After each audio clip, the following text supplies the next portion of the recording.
Hey everybody on YouTube Live, welcome to Lust is Boring. Today we've got an awesome live episode with Leah Darrow today, so I'm super excited to have her on. Also this weekend, this interview today kind of launches this weekend's upcoming Catholic Love Life Conference, our second annual. We've got about 36 speakers coming up this weekend. Everything's for free.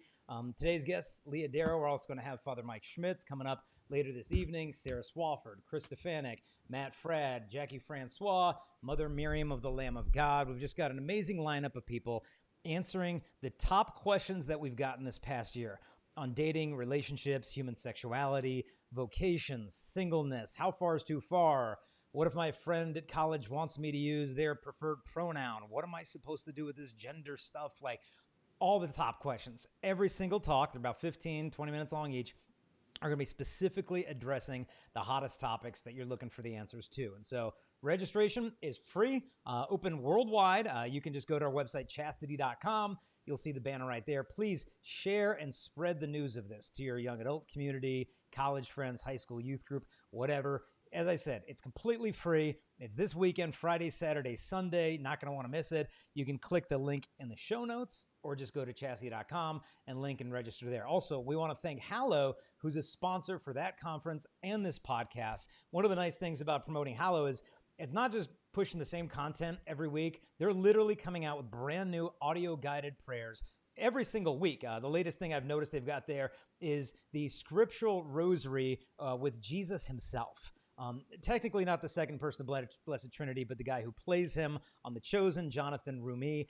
And I mean, yeah, the rosary takes maybe twice as long, but I've found when you do it with these scriptural meditations between each Hail Mary, it really just keeps you locked in on that mystery. Sometimes, I don't know about you, but I can blow through 4 mysteries of the rosary without thinking about a single one of them because my brain is somewhere else. But when you're doing it scripturally, and it's tying it back to the Word of God, to me, it's just so much more of a fruitful meditation. And so you can get that as well as hundreds of other audio-guided prayers at the Hallow app, and you can try that for free, clicking the link in the show notes, or just going to hallow.com/lustisboring. So on to today's show, Leah Darrow has been a longtime friend of the ministry. In fact, a little piece of trivia you might know, Leah and I actually worked together as co-workers at the office in Catholic Answers, probably, 15 plus years ago. Not only did we work together in the office, we're also big fans of The Office and the Michael Scott Paper Company. And so, Leah Darrow, welcome to Lust is Boring. Thanks so much for having me. Now, not only we worked together at Catholic Answers, but big fan of St. John Paul II as well. Massive devotee of him. And as I had mentioned, The Office. Now, speaking of The Office, I had heard a rumor, I think from you originally, that Father Mike Schmitz, his favorite cold open of The Office is not the fire drill. And this is really troubling. I'm beginning to question his orthodoxy after hearing that and wanted to see if you could confirm that rumor or maybe hopefully dismiss it for all of us. It is true. It is true. I love throwing him under the bus for this exact reason. He calls himself a huge Office fan, and he is. He quotes it like crazy, and he talks faster than an episode you can get through. But it's not his favorite cold opening, and I find this troubling as somebody who loves The Office as much as we do. Like that, it's one of the best cold openings on the planet. Is the fire drill. Or what Dwight ends up making into a fire drill. Yeah, but it's true. And so it shocks me that that's the case. I remember, I mean, he is a huge fan, which I can't believe he doesn't love this one as much. And his reasons behind it are not good enough for me. What's the rationale? There can't be no justification. There's really not. He couldn't even really get it. He didn't think the writing was that great, and I'll let him explain the rest of it. We should really just have brought him in for this piece because we could go a whole episode on it. But yeah, he just didn't really love it. And this is the same person who, I mean, Father Mike sent me a text message around midnight one night years ago, at least, oh gosh, just a long time ago, 5-6 years ago, saying, Leah, Apple just put out The Office. You can buy all the seasons, the whole Office for only $29 right now. Buy it. So this is somebody who sends me a text message after midnight, whatever he's doing, praying, hopefully. And he's like, you've got to buy The Office. This is the type of fan he is. He's that big of a fan, but yet he does not like that opening. I can't understand what would be deficient in the writing. I mean, Kevin throwing the chair through the vending machine, Michael throwing the projector out the window, Michael Scott saying, you can't die, Barack is president, Angela throwing Bandit up through the roof and coming down through I mean, this is screenwriting is as good as it gets. And so I don't know how they would top that. So I don't know how you do it. And there's so many good cold openings that The Office has. But that one has got to be top 3 at least. And it's not for him. I question so many things about him, not his theology, but I do question his other choices in life. Yeah, no, I mean, because not only the opening of that, but that's the CPR training episode. I mean, that thing is gold. Doesn't get better than that. So it bridges so much. Yeah, he's going to be on YouTube Live tonight with us 6 o'clock. So we might have to hold his feet to the fire on that one. You should dive into this and find deeper answers into his thinking. Yeah. Now moving on to even deeper theology than that. I know a lot of our viewers are familiar with you, the awesome ministry, the work that you've been up to.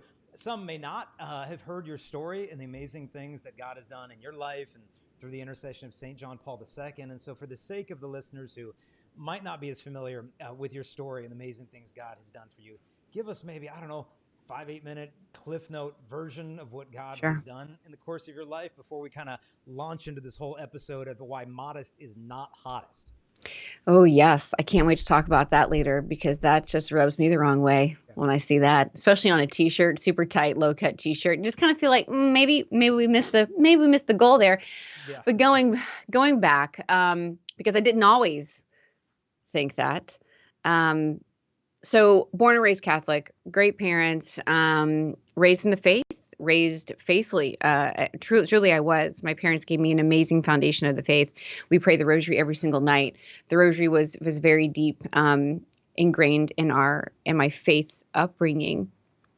Thankfully so, because I really think that the rosary was one piece of my faith that stayed, even when I was acting and behaving in ways contrary to everything that I believed in. And so Cliff Note version, raised in the faith, got into high school, got into really a group of friends and wanting to find belonging and love and friendship, just normal human things. I got into a group that didn't abide by the same moral code that I was raised with. That just provided a cushion there that I wish wasn't there. It allowed me to think that some things are okay when they weren't okay. And I knew they weren't okay, but it was just kind of like easier to like lean into these people that were saying, it's fine, it's fine, it's fine. Well, anyways, it got to the point where I made the free will decision. And when I was 15 and with my boyfriend and I lost my virginity.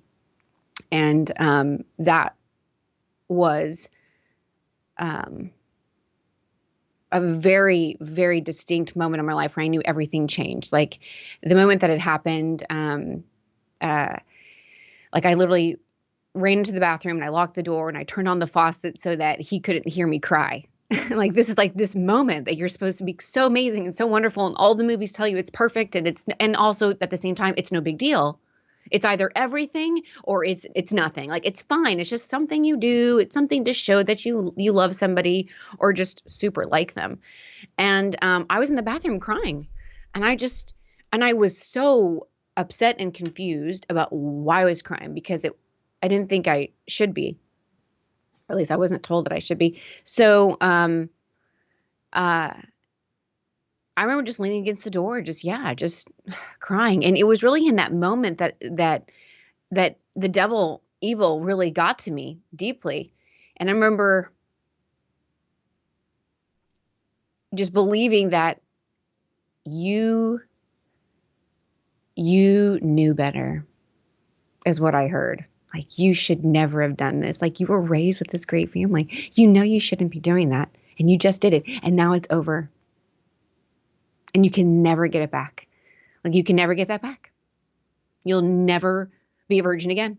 It's over. It's done. And because of that, no one's ever going to love you. And you will never be forgiven because you knew better. You see, forgiveness is for the people who really are just dumb and don't know better. But you did. And the devil worked on me, and he said those lies to me. And I, in fear, believed them. And that fear slowly pulled me away from the practice of my faith. It was slow. It was, in the beginning, it just was this deep depression. I just felt like I love God and I want to please God, and I've disobeyed God and what he's wanted for me. So I don't belong in church. I shouldn't even pray. And it just started slowly, like, well, don't pray anymore. And then just don't go to church anymore. Find an excuse not to go to communion anymore, not to be in the church. In fact, don't even step into the church anymore. And that was the process of how, sin and shame pulled me away from the practice of my faith. And it was very, very difficult. I didn't understand the true mercy of Christ and the true mercy of God, that he would forgive me and he loves me deeply and wants me back with him. But that allowed me the space to then think and become cynical and become hardened to think that, fine, I'm not made for church. There's just no hope, no place for me anymore. And outside of that, faith is that's a ship that sailed. Sorry, I couldn't make it. I tried and I wanted to. It's not that I didn't believe that God existed and didn't believe in God. I just thought, look, I tried and I failed and it's not for me anymore. I'm happy it works for you and I desperately wish it would for me, but I've already made the choice that it can't happen. And so that just allowed me to then look for meaning in life. And when I looked for meaning in life, I looked to the world, and the world told me a lot of, it gave me their opinion on what a woman should be and what a woman should look like and what a woman should do and her job and her thinking. And that allowed me to start adopting this very ultra feminist theory of life, I guess, and the way that we should be as women and how we should use our bodies and what we can do and what we shouldn't do. And so I adopted that. And that was very easy to adopt because it's everywhere. And the world told me it was no problem about my life and my relationships and whoever you want to be intimate with or not. So I went forward towards a life in that. And that led me through my own desires and passions of faith and fashion, or not faith, but fashion. And I, pursued a modeling career. I at one point auditioned for America's Next Top Model reality TV show, and I was on that. I was on cycle 3. That allowed a whole new opening of doors to open for me to live my life as this feminist woman in the world. And so I did that. Of course, as we know, that can only hold you up for so long, right? And so it came crashing down for me. And that all happened in the middle of a photo shoot, which I clearly did not plan for that to happen in the middle of a work day. You never want your life to change when you're not ready for it. I think that's normal. But God loves to catch us off guard. And so some people he taps on the shoulder and whispers, his sweet voice into, and other people like me, he just uses a spiritual 2x4. And I'm just got it, just smack across the face, like what in the world happened. So very quickly, what happened with that was I was in the middle of a international photo shoot, or a photo shoot for an international magazine, and getting paid a lot of money and doing very, very well. I mean, Paychex had a comment in it. My billboard was all over Times Square. It was, I was kind of hitting the height of, after the reality show, entering into the career of modeling and fashion. So I was trying to take advantage of every little piece, and I was climbing up the fashion corporate ladder, so to speak. And in the middle of this photo shoot, we had to change positions and change the setup in the background. So we did that, and we were getting ready. And one of the photographers really quickly just came in and took a Polaroid, and that just got a quick glimpse of like lighting and everything back then. Now it's much more advanced, but that's what they did. And they showed me my pose, so I knew exactly like how to get back into the spot with where my markers were. Anyway, so I get back into my spot, and the photographer takes the first picture back into the photo shoot. And I looked straight into the flash. I mean, it's just a dummy mistake. I know not to, but I did. And so I just had to hold up my fingers like, hold on a second. I just kind of got blinded by the light, and I just needed to blink to regain my focus. And I was trying to do this as quickly as possible. And it was in that moment that I saw myself inside my head, like a little movie was playing. Didn't alarm me because I just seen the picture or the Polaroid of myself. So I was like, okay, whatever. But I was wearing the outfit that I was modeling, but I noticed I had my hands cupped together at my waist, and then I raised them all the way up as if to give them to somebody. And then I saw out and up above me the profile, the shadowy profile of a man's face. No other distinction than that, but it was just a shadowy profile of a man's face. And then I raised my hands up to give them to him. I've shared this story so many times for like almost 20 years, and it still gets me. So I raised my hands up, and he just looked at my hands, and then he just bowed his head. And at that point, I just heard 5 words on my heart. I heard, "I made you for more." And I heard it again, "I made you for more." And then the last time I heard it, the emphasis was on the first part instead of the second. And it was, "I made you for more." And, Jason, that was it.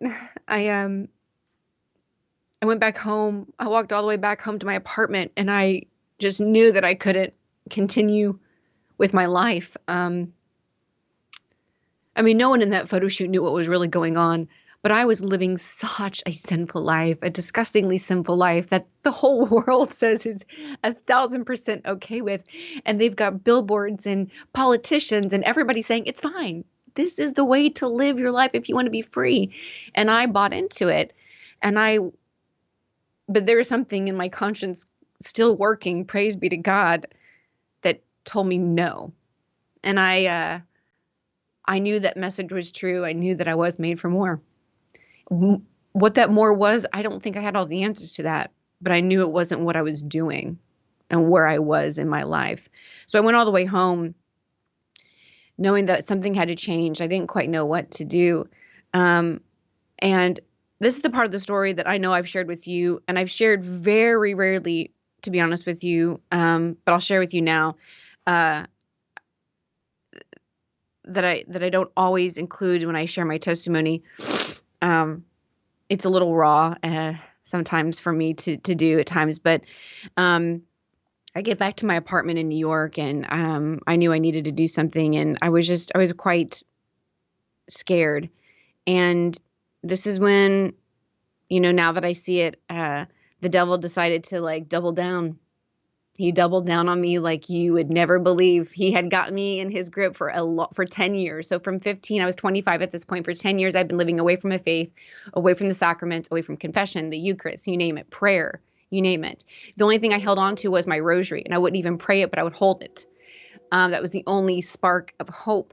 Praise God that Our Lady was still there with me. But the devil began to double down in that moment when I came home from that photo shoot. I got back to my apartment, and I laid in bed, and I was just crying. I was just beside myself with pain, because I began to think about every sin that I'd ever committed, and the shame and the hurt that I've caused other people by my sins.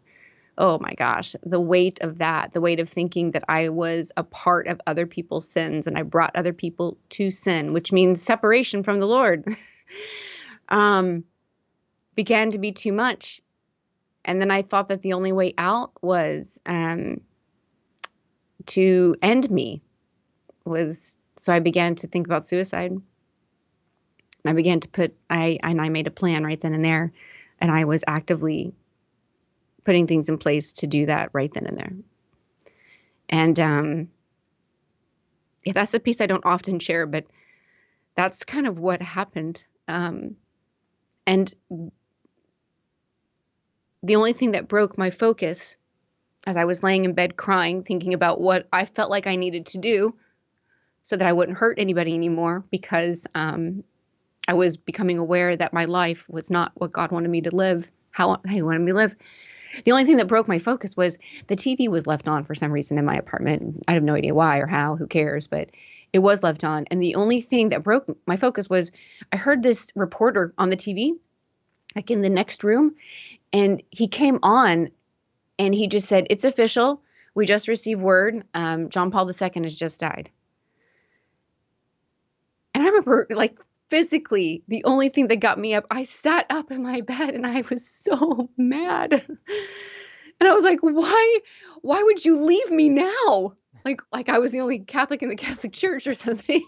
And at that, the worst Catholic in the Catholic Church, not even worthy, but I was so mad. Like, how could you, like, I loved John Paul II. I was born in 1979. He became Pope in 1978. So he was like, that's my Pope.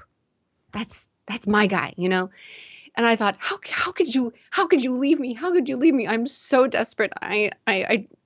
I'm so scared about what's going to happen next and what I'm doing. How could you leave me? And, you know, I don't know if it was something on the TV that they played because he said it so often, or if it's just what was in my heart or in my head or what. But I heard his voice. I heard him say, "Be not afraid." And, you know, that's when I got up and I walked over to the phone and I called my dad.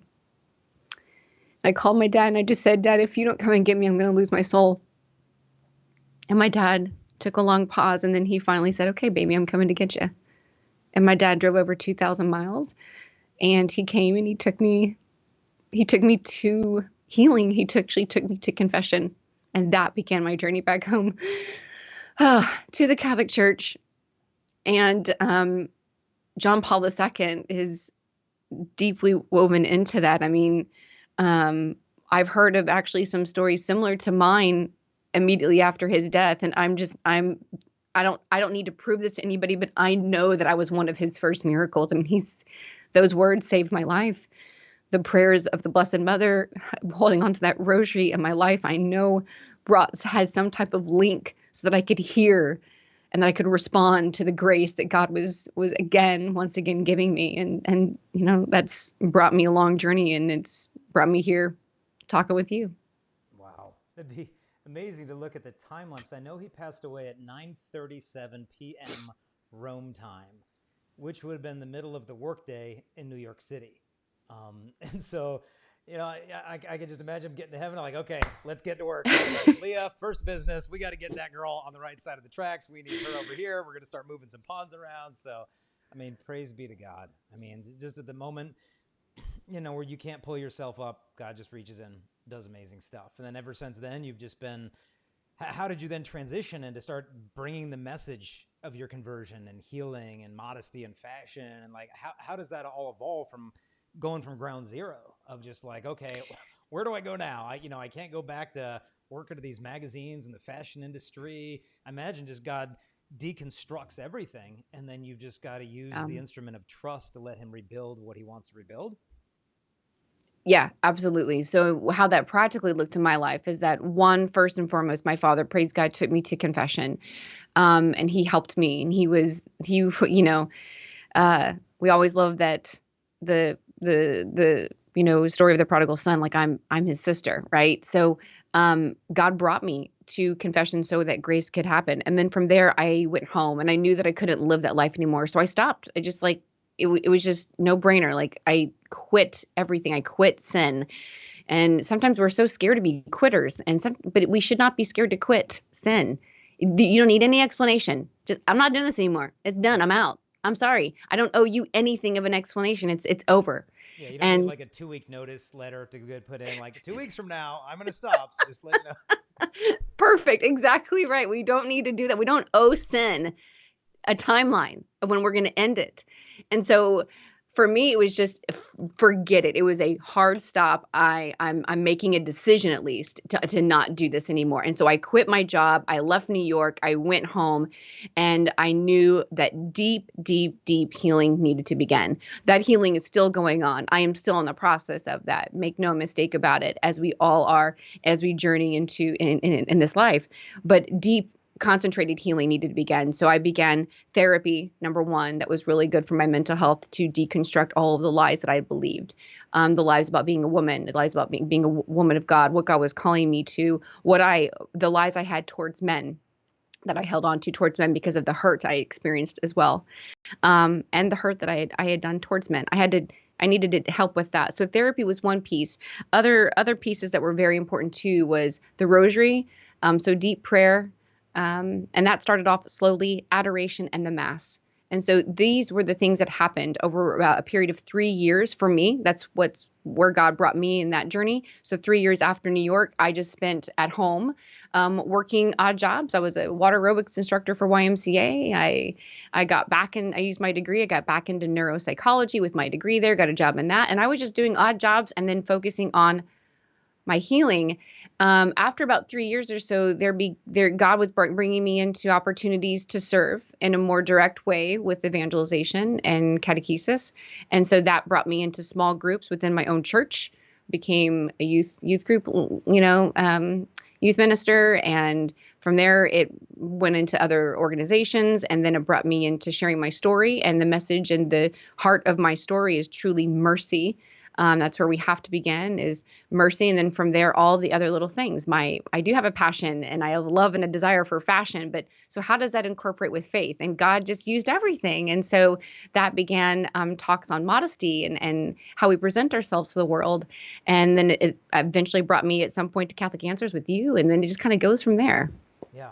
No, it's beautiful how God, to me, gives you your passion that you can then use for the purpose that he created you for. And so his gifts Amen. to us, like what we're passionate about, whether it's pro-life or the homeless or this or that, like that's his gift to us. And then we return it to him by giving him our yes. And so, his love that he's given you of fashion and modesty, all that stuff, you probably have seen, promoting this for years. The message of modesty traditionally is not very well received among young women. And I think for good reason, like partly it's because male modesty is never discussed. And so that makes them a little irritated. And then for years, thousands of years, women have kind of been blamed for the whole problem of lust. Well, it's your outfit, it's your body. I mean, you're the one causing all this ruckus. So that makes the defenses go up. And then you've got slogans like, like today's show, like modest is hottest. And it's like, we're missing I might as well wear like a Virginity Rocks t-shirt. Like, this is not what we're going for, people. But in this conversation of modesty, like what is missing that's making young women defensive about it? Like from parents, from educators, how do we need to update the language, so to speak, to make it really what it is? Like why it's beautiful, why it's, as John Paul II said, the guardian of love. So what's missing from the modern message of modesty, and this whole misnomer of like modest being hottest? I understand the good intention behind that, but when a woman puts on a beautiful, elegant dress, she doesn't want to be told like you're hot. I mean, that's something like some single loser with deficient in social skills says as a comment in some girl's Instagram page. It's like that's not what we're going for here. What we're going for is like, you're pretty, you're beautiful. Why degrade it by trying to make the bar being hottest? And so all kinds of content there, but take that whatever direction you want. Like what's missing and how we transmit this message of modesty. Yeah. So there's so much there. Let's talk about that. Let me just briefly mention what you were saying about the comment of like, you're hot. It's such a flat comment. There's no depth to it. When someone would make a comment, like if a guy making a comment to a woman and says, you are elegant, stunning. It's more than looks. It is a compliment that compliments the whole of a woman.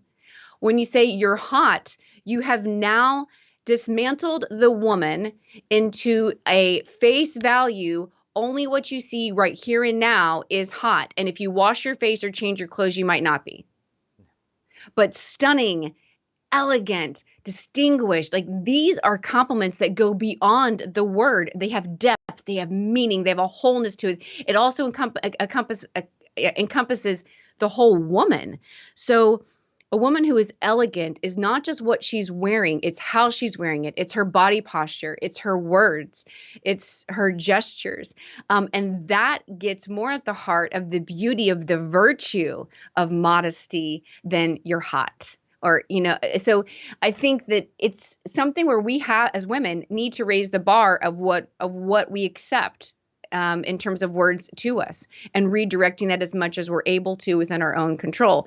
I think one of the things that's missing in this conversation about modesty is the fact that let's not forget, this is a virtue. This is a virtue, people. This isn't a clothing line or a standard to dress, although all virtue applies to everything, but this is a true virtue underneath the cardinal virtue of temperance. So there's like a background here that we're missing in the conversation of who we are. I mean, take a look at Proverbs 31 when it talks about that woman. That woman has embodied the virtue of modesty. And it talks about her strength. It talks about her beauty, that she laughs right in the future.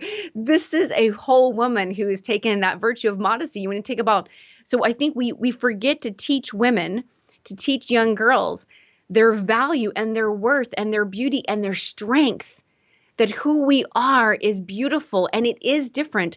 And this idea sometimes that we don't talk about male modesty enough, that is not a good enough reason not to talk about female modesty or how modesty applies to the woman. And also, in that conversation, male and female, like, we're not equal. You know, like, we're equal in dignity. Absolutely. No one is saying that, but like, there's stark differences, and that's okay. So the way that modesty is going to be expressed in women will not be exactly the same with men.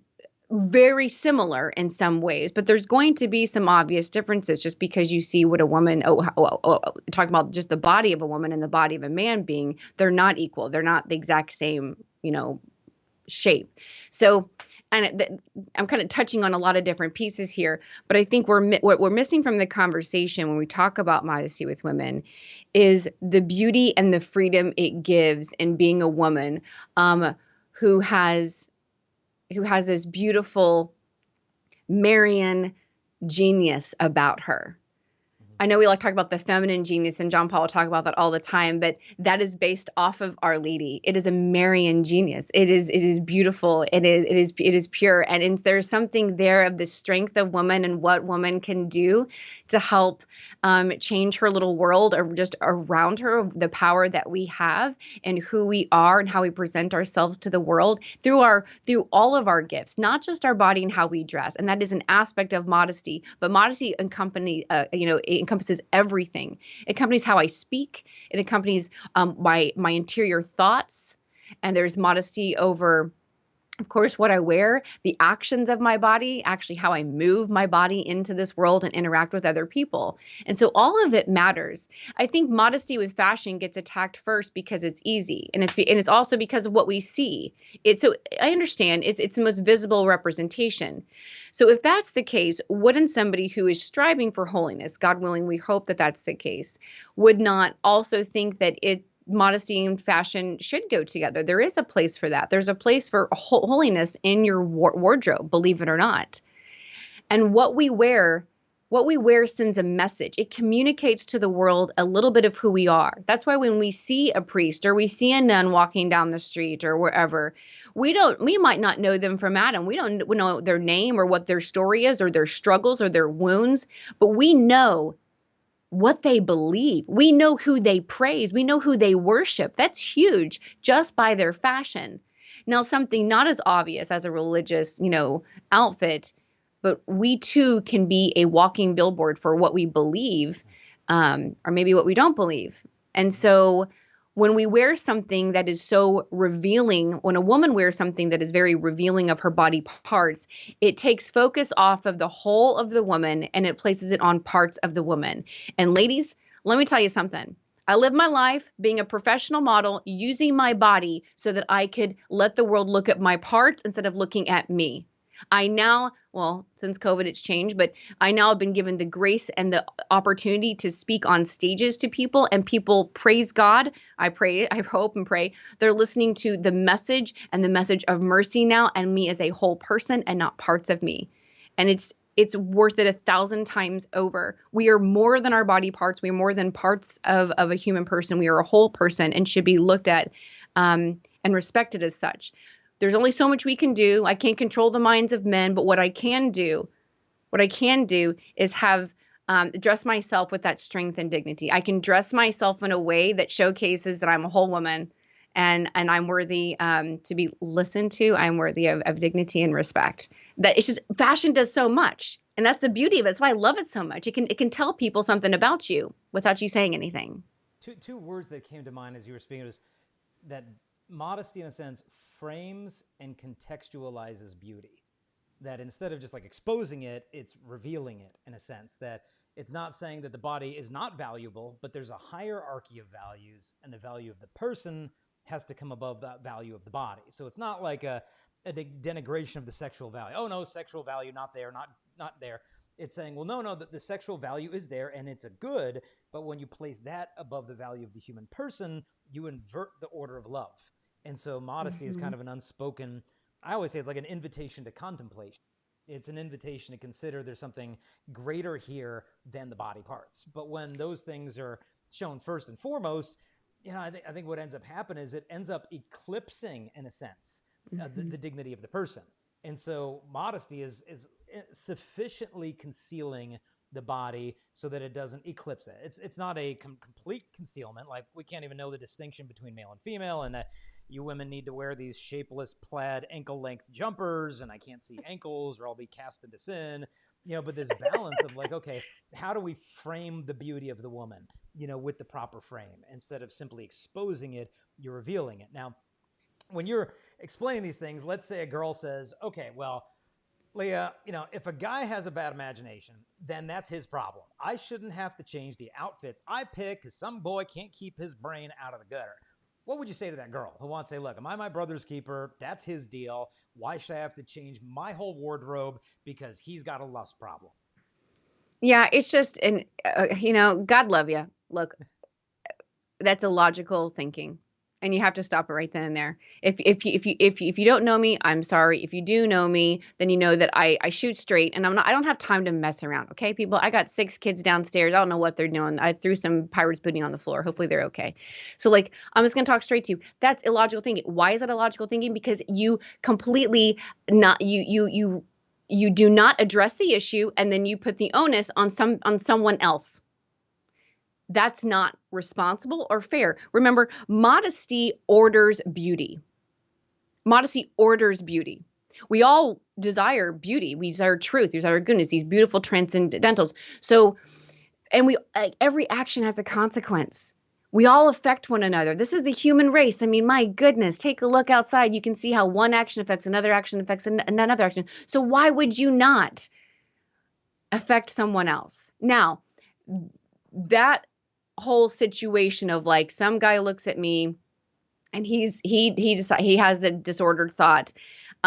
He is in control of his thoughts, or should be in control of his thoughts. All right. So what can we do to help ourselves out, to present ourselves in a way so that we know that we are not going to be a part of a disordered thought?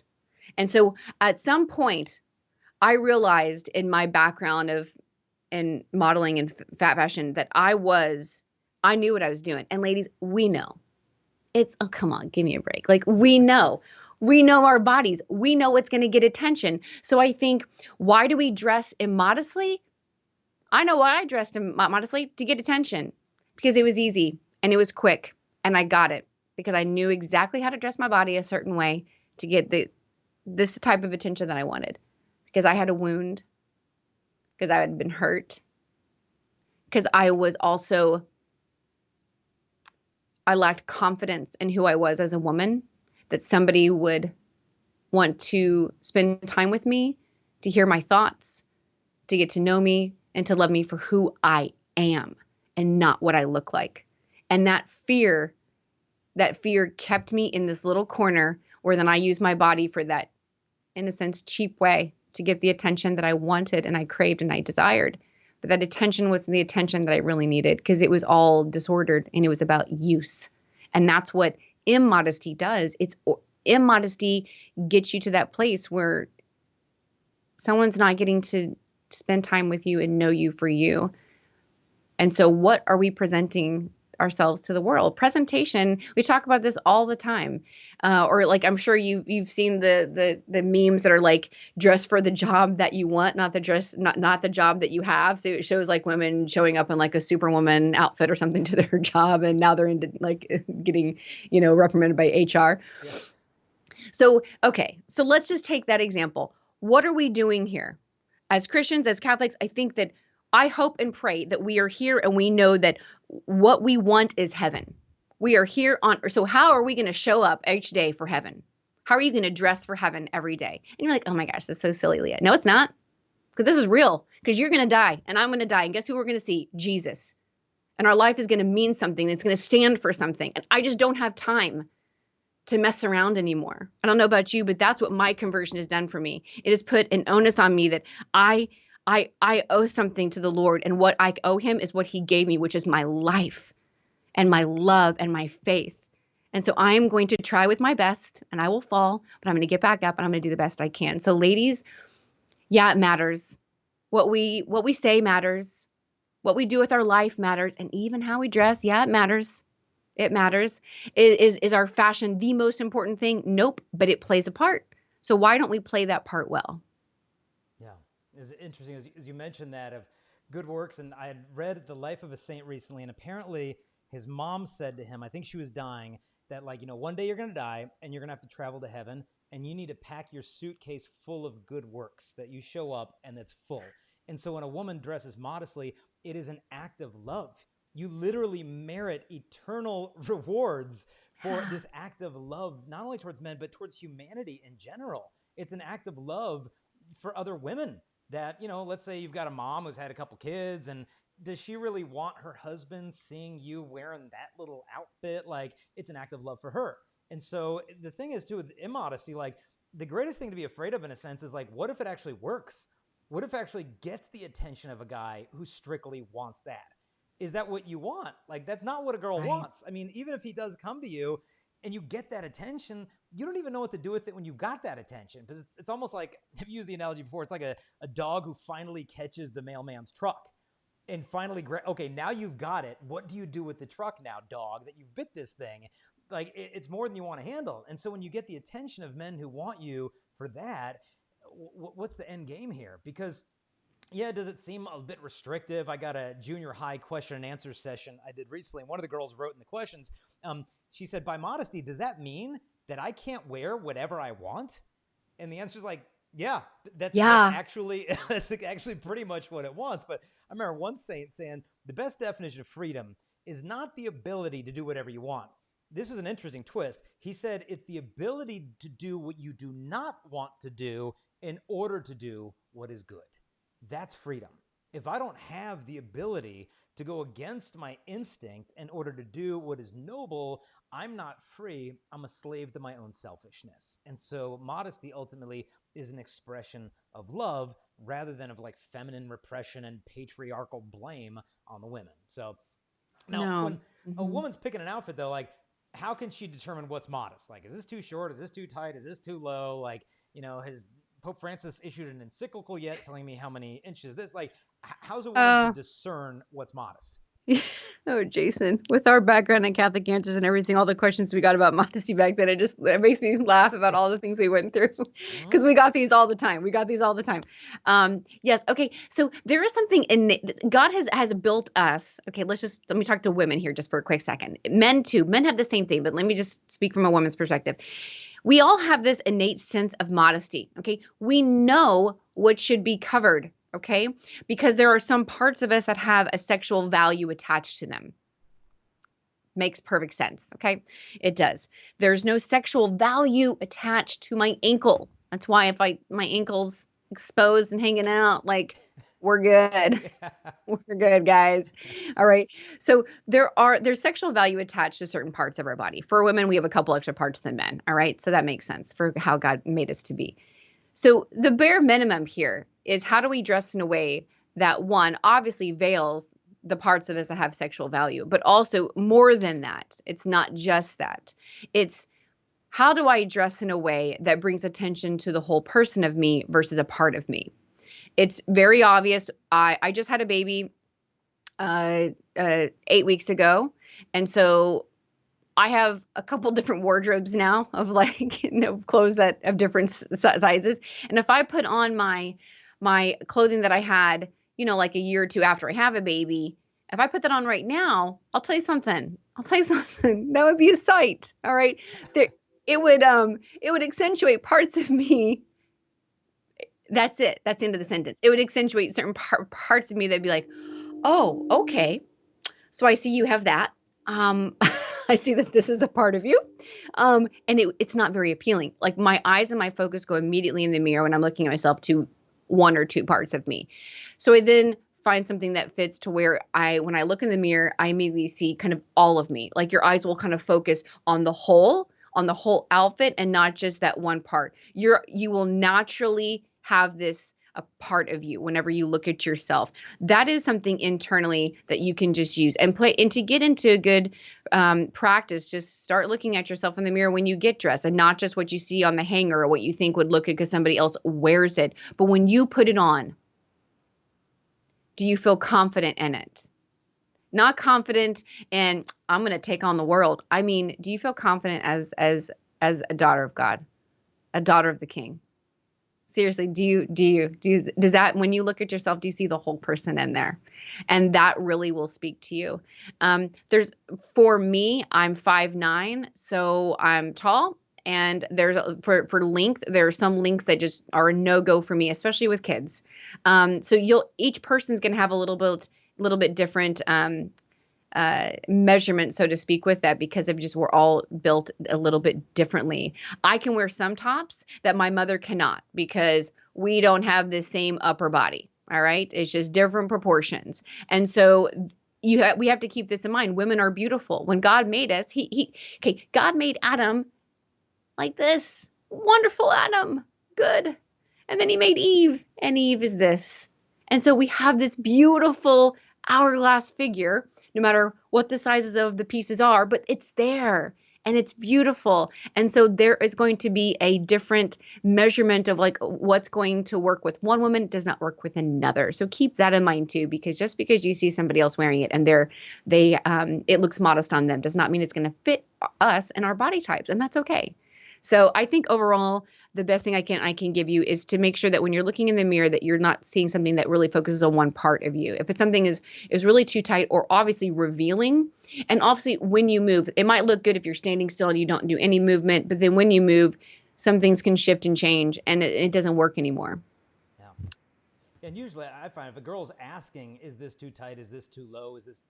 She's pretty much already answered her question, because if it truly were modest, she wouldn't be asking the question to begin with. And I think with modesty too is a lot of guys are under the assumption that women dress the way they do for the guys.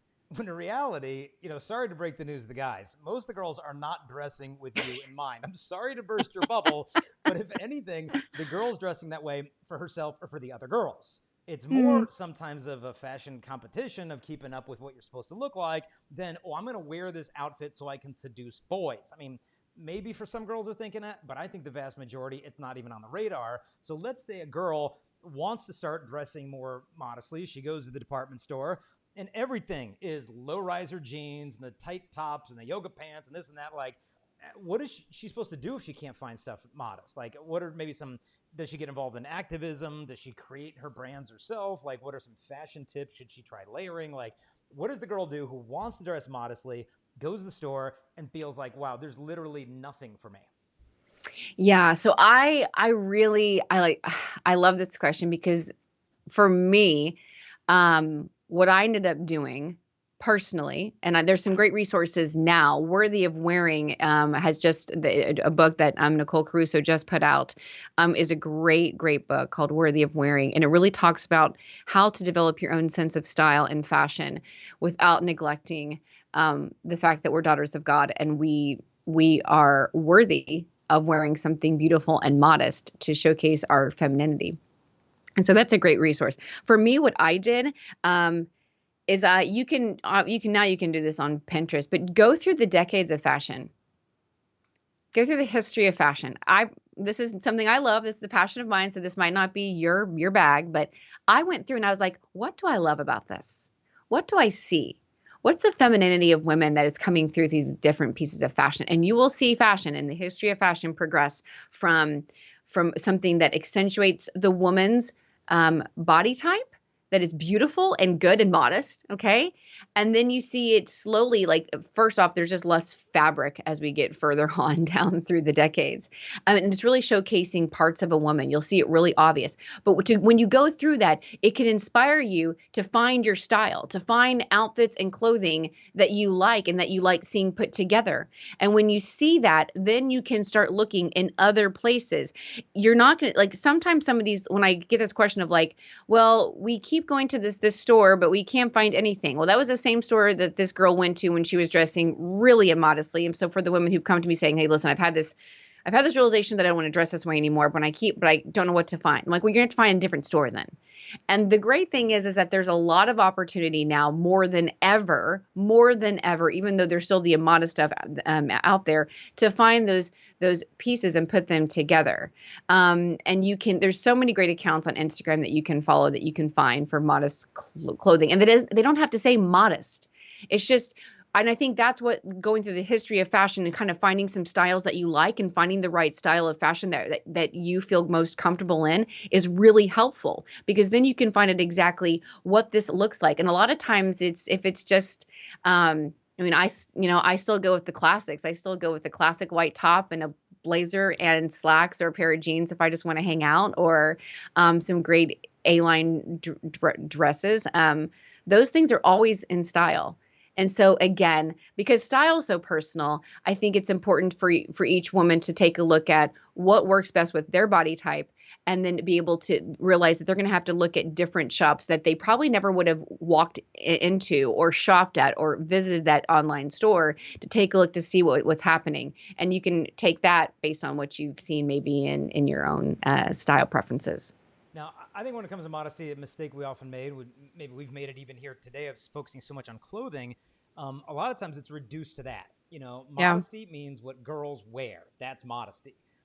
But this is a myopic view of this virtue. And so let's explode it, so to speak. Let's expand, like, what is modesty beyond what a girl puts on? What is modesty beyond clothing? Right. So if you can have an immodest outfit, if we're just talking about clothing, we can do that. And you're right. This is the frustrating part. This is the part that it seems to be the main conversation, although it's the conversation a lot of people are having because of clothing and fashion. And I get it. But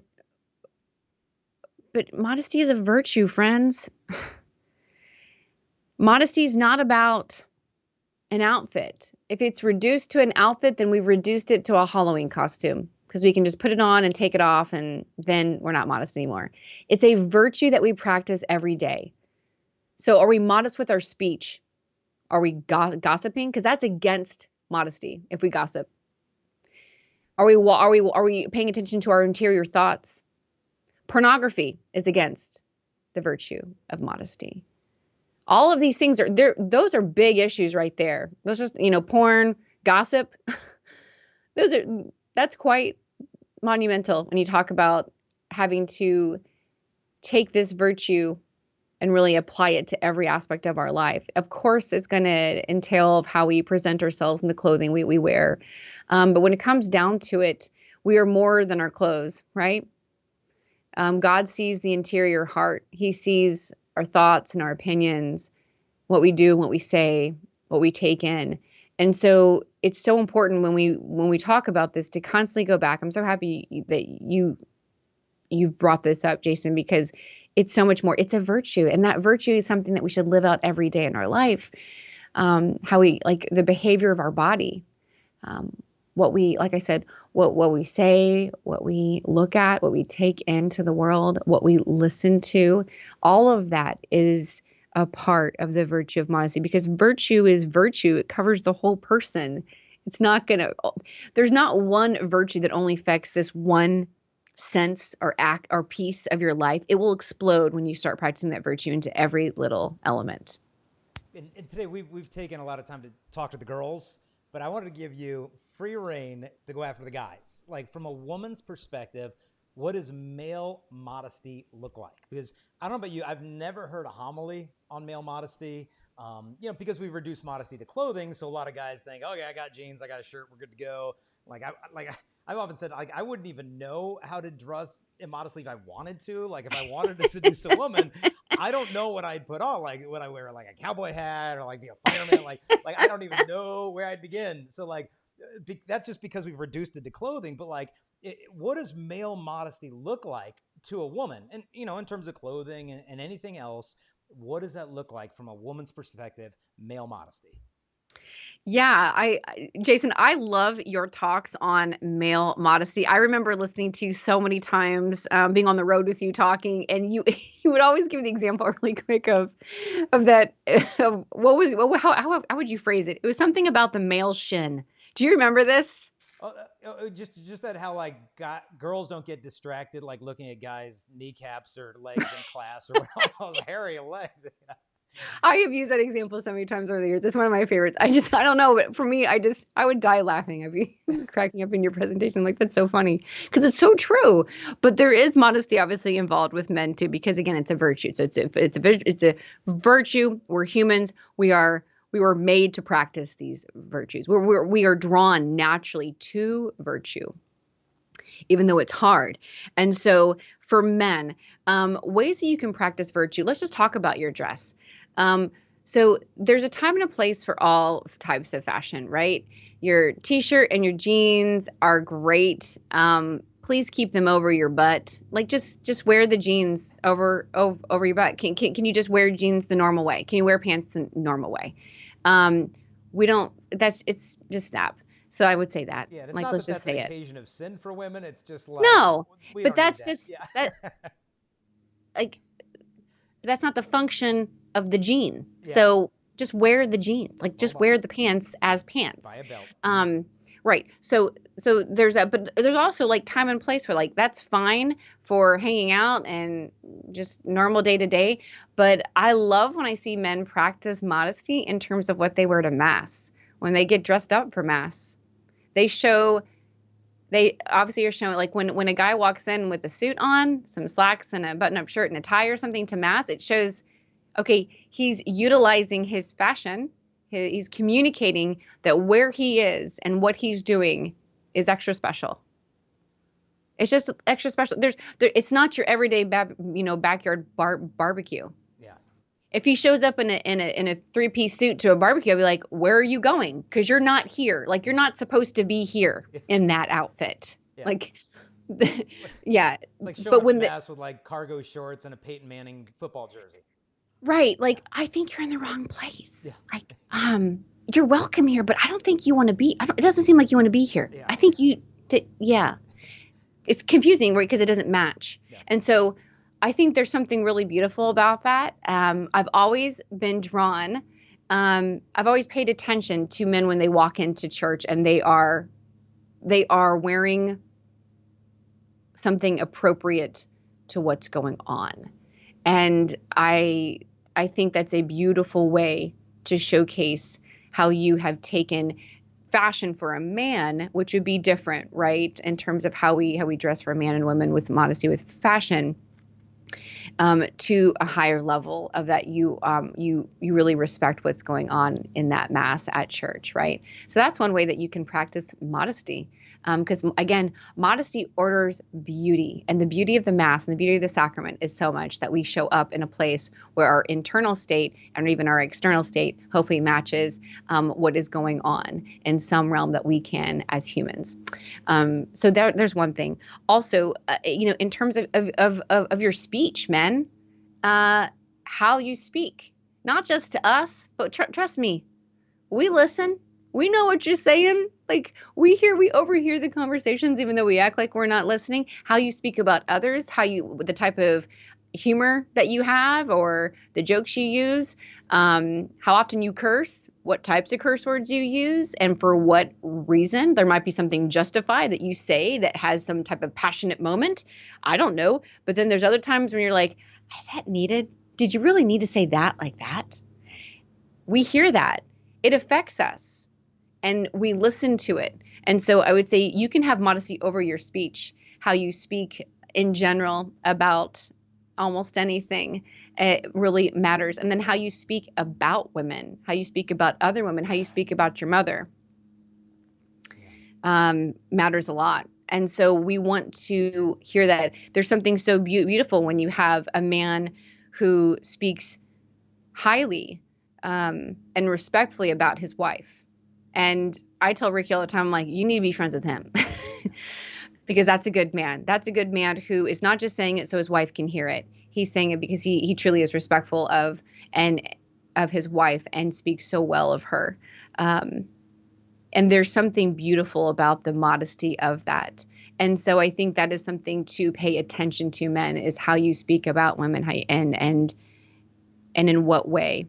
And then some other things that we've mentioned before too is the parts that will not be seen, right? So we've talked a lot about like our interactions with others, but when you're alone, when no one's there to catch you or to watch you, how do you govern your thoughts? How do you govern what you take into the world from outside sources? So what accounts do you follow on social media? Are they lifting you up? Are they breathing life into your life? Or are they bringing you down to the level of trying to bring you to this caveman level where all you're going to do is think about your passions and conquering them or diving into them, whichever it be.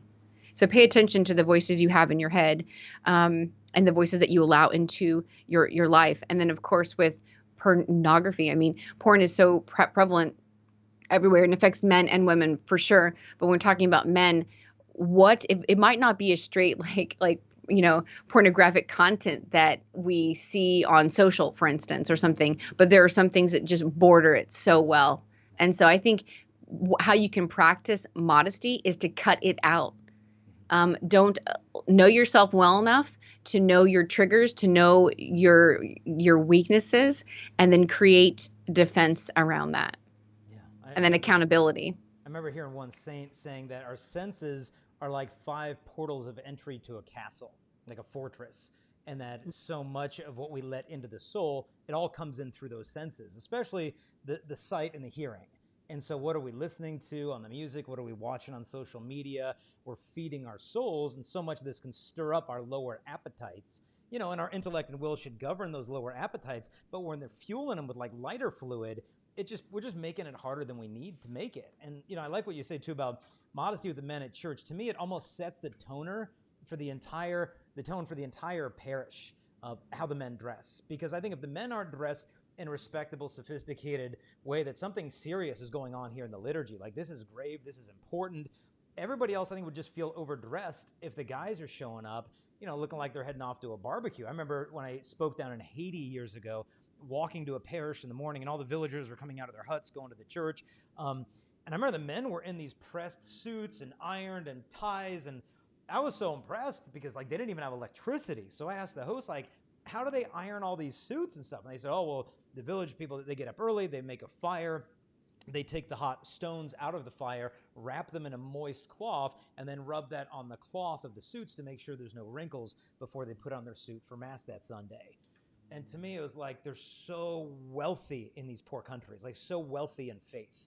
Whereas here, we've got all the material wealth, but spiritually, the poverty is pretty bad. And so, yeah, I think it makes a lot of sense. Men, let's step it up a notch when it comes to the Mass. Instead of just expecting the ladies to dress their Sunday best, applies to us as well. You're saying? Yeah, no, I just was cheerleading you on there. Yeah, absolutely. It is such an amazing experience when you can enter into a Mass, when you, your immediate family, or yourself and the community hopefully begins to step up their level of participation in the liturgy and just presenting themselves in such a way. And I mean, I love this has been something new for me too, to dress up a little bit more for Mass. I always did after my conversion to a certain degree, but now even more so. And when Ricky puts on his suit and we all go to Mass, it's an event, and it should be if we really know what's going on with the Eucharist. So anyways, I just wanted to cheerlead that thought. I absolutely love it. And I think, just to round out really quickly what we've been talking about in this particular piece, we should not forget that this is a battle, right? I mean, it says it in the Catechism as the beginning part, as we're talking about purity and chastity and modesty. It's called the battle for purity, I believe, is the title of the catechism underneath this piece. It is a battle. This is a struggle. This is something that we battle against because of original sin, because of concupiscence, because of the world we live in, which is just attacking everything. But that does not mean that we can't fight. That doesn't mean that we're not that we have to just succumb to it. And so just to keep up with that. Yeah.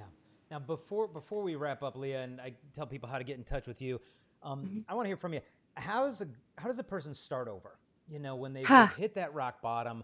I remember a few weeks ago we had on the podcast Rachel Geiger, and we did an episode on idolizing virginity, which I really want people to go listen to. I think it's one of the most important episodes we ever did. And in there, she says this line that just struck me, that, you know, a woman does not get her value from her virginity.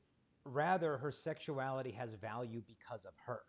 And when a girl thinks my value is in my virginity, and then when that's lost, so has my value been lost. How does a girl or a guy, when they feel like they've hit that rock bottom, they bought all the promises the devil was going to, you know, offer them, the world, the flesh, and the devil, and now they just feel bankrupt, they feel broken, they feel unloved, unwanted, that there's no way out? What would you say to somebody? Like, how do you just start over and realize that maybe the future doesn't have to look as dark as the past did? Yeah. Oh man, my heart is there. That is, this is a really big question. And I think it deserves a lot of sensitivity, and time to unpack for that person to hear it, because we can't give you some, you know, 3-step program and you're going to be there and it's done. But I will tell you that there is an answer. There is one answer. There is one name that is the answer. And that is Jesus. How do you start over? Jesus. Mercy has a face and a name, and it begins with receiving Jesus in the sacrament of reconciliation. It begins with reconciliation. If that's where you are right now, if you are broken, if you feel like you can't go any lower, like it's impossible, I unfortunately know exactly where you are. I know where you've been. I've been there. I have gripped the ground of the lowest depths of my personal hell. And I can tell you that the great thing is that you can stand up and look up, because there is hope. And as I was told, as I believe, to not be afraid, be not afraid. It's all going to go up from here. But Christ truly is the answer. And it begins with reconciliation. And you're thinking, well, what's that going to do? What we don't understand is that is going to, one, give us the chance to say we're sorry. And that's, I know, what we want. Or to ask for forgiveness or for the grace, because there was a lot of things that I did wrong. There's also a lot of stuff that was done wrong to me. And I didn't know what to do with that, because I know that person or whatever it was, they weren't going to come to me and tell me that they're sorry. And so what the sacrament of reconciliation does is it gives us the grace to fight through all of that. And it gives us the grace to let go and to be free. And so what we really want when we've hit rock bottom is we want freedom. We don't want to be a slave anymore. And so reconciliation is number one. What do you do to start over? It is asking for forgiveness from Christ, is receiving the grace in that sacrament, my friends. I promise you, get yourself, find a priest, pull him over, tell him you don't care about whatever it is. He just needs to hear this confession now. And that's what I did. That's what I did. And I've done it before too, where I'm like, no, you don't understand. You have to do this. This is your job, son. You got to do this now. My soul's dependent upon it. And there's a part of us that you are a player in your life. You are not just an audience member. You are a player. You are the player in your life with Christ. So get up and play this game. Let's play the long game. Let's make it to heaven together. But we have to get up and take ownership over what we're going to do next. You may be at rock bottom because of something you did. You might be at rock bottom because of what's been done to you. And I am sorry for either way. But there's a point in a time that you have to stand up and you have to say, I'm going to do something now. And God gives us that amazing free will to do that. So go seek forgiveness, and then God will take you on his path with you. Because I promise you, we were not called to live in shame. We were not called to live in the past. Your future is brighter than you think. You just can't see it from your vantage point now. Yeah. Yeah. And when you get to confession, the sin that you least want to say is the one that's most important to confess. Because a lot of times we'll go in there and be like, hey, Father, I did this and this and this, and that's good. Yeah, we'll stop there. And it's like, well, what about that thing over there? And like some priests like Padre Pio, they'll just say, okay, and here are the 8 sins you omitted that you haven't confessed. Most priests can't read your soul, but don't do yourself just the burden of walking out of the confessional still holding on to some of that garbage, because you're not meant to carry that shame. I mean, who is it? Carl Jung said that if his patients went to confession, he'd lose 99% of them because of just the healing power of those words. Like, through the ministry of the church, may God grant you pardon and peace, and I absolve you of all of this. Like, now, okay, it's on the church now. Like, the church said it's gone. Like, I don't have to have those scruples of conscience of like, well, I asked God in private that I'm sorry and for forgiveness. That's why he wanted to give us that sacrament, so we could have the peace and the assurance that it is finished. And so go to confession and just be made new. Now, Leah, how can people get in touch with you? And then tell us about Luxu, the program that you've started, how people can get involved with that. What is that whole thing? Yeah, so you can just reach out to me through a lot of different ways. Obviously, my website is leahdarrow.com. You can follow me on Instagram. I'm really active there and share ridiculous elements of my life that hopefully bring you some humor and realness, but also faith too. So I'm there on those channels. And then I started a couple different things. Lux University is a place where we put out courses on faith topics. And so we open up different courses throughout the year. And so we just got done wrapping up a course with Dr. Carrie Gress on the Anti-Mary Exposed on her book, which is an amazing course. So we did a course on that recently. So that was really, really popular, of course, because of the book and the content itself. So we present courses on the faith for you. And then if you're a Catholic lady, Christian lady, and you're looking for a prayer community, I founded the Luxe Catholic app, and it is a free app for Catholic women. We pray the rosary every single day. We've got scripture devotionals in there and just a great community of women. We are 100% about encouraging you in your faith life and not giving you advice. So that's all for regular social media. Here in Lux Catholic, in the Lux Catholic app, we are a place for people, for women can come to just pray and to be connected with one another. And we have women from all over the world who are together and praying, and we do the live rosary every single day. Fridays, we do the Divine Mercy Chaplet, and it's just a little oasis of prayer for Catholic women. And what's the domain name again for people to connect with Luxu? You can just go to leahdarrow.com actually and get everything you want there. You can grab the app there. You can grab the app in the App Store too. You just go to Lux Catholic is what it's called. You'll see that and download that. And then Luxu is located on my website, leahdarrow.com. Okay, and then we'll add that to the show notes for anybody who's listening. If you're listening to the podcast, if you're watching on YouTube Live, this weekend Leah is going to be speaking at the Catholic Love Life Conference, and I think your talk is on marriage, right? Is that it is. Marriage is really easy, isn't it, Leah? It's super easy. Everyone should do it. Yeah. Yeah, exactly. So I give a talk. I'm really, really excited. I'm going to be giving a talk on what to do when marriage gets messy. Yeah. Yeah, a lot of people, they don't really cover that in pre-Cana a lot of times. It's like, oh, no, it's going to be great. It was missing. That chapter was missing and has been missing in the church for quite a while. But and then it's kind of scary because we're left getting married, and then you have like a little blip and you're like, oh, wait. What do I do?